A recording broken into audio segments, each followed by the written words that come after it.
Hello everyone. Today I'll be presenting an analysis of Karyna McGlynn's poem.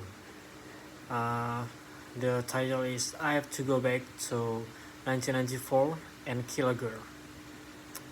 The title alone is shocking. It immediately grabs attention and raises questions. My first reaction was a mix of disturbance and curiosity. What does it mean to kill a girl? Is this literal or symbolic? As I read the poem, I realize it's not about physical violence, but about memory, guilt, and identity. It feels like a confession wrapped in cinematic fragments, where the speaker revisits a haunting version of her past. This poem was published in McGlynn's debut collection in 2009, which won the Catherine Morton Prize. Her style is often described as film noir in verse, dark, moody, and psychologically intense. The setting is suburban America with familiar details like track houses, sundresses, and police cars.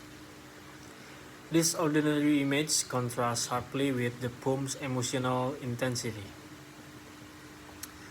And what I like most about the poem was its vivid imagery and cinematic tone. It creates a strong emotional atmosphere that feels both personal and surreal.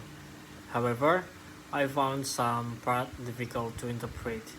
The symbolism is dense, and not every image is immediately clear.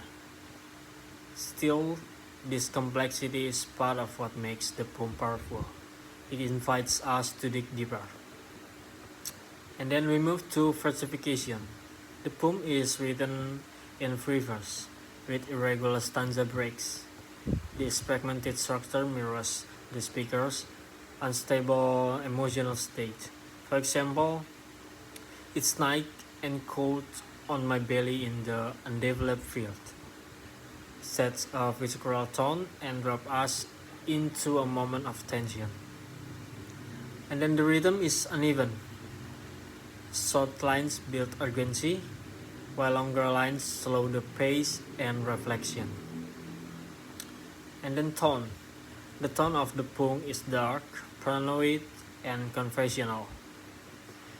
It feels like a monologue from a psychological thriller where the speaker is both the victim and the perpetrator. The line is like police cars roll past but continue down, suggests detachment and a sense of being watched but not stopped. This ambiguity adds to emotional tension. And then imagery. McGlynn's imagery is striking. She uses objects like a black garbage bag and freshman sundress to evoke innocence and violence side by side. The suburban setting, track houses, and empty fields makes the poem feel grounded in reality, even as it explores surreal emotion. This image suggests that the girl might be a version of the speaker herself, someone she wants to bury and forget. And then figurative language. The poem is rich in metaphor. Going back to 1994 is not literal, it's emotional time travel. Then killing a girl likely represent the death of innocence or the rejection of a past identity. McGlynn uses figurative language to turn a crime scene narrative into psychological exploration. And then allusion.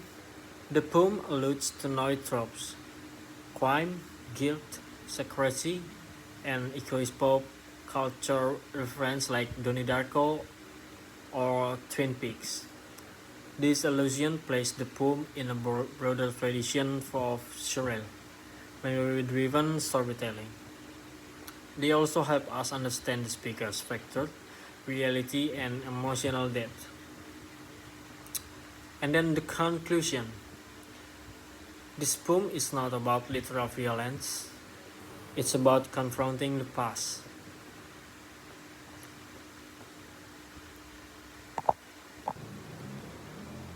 McGlynn uses tone, imagery, and structure to explore trauma and identity in a way that's both disturbing and compelling. Personally, I found the poem challenging but unforgettable. It reminds us that poetry can be a powerful tool for emotional reckoning. Thank you.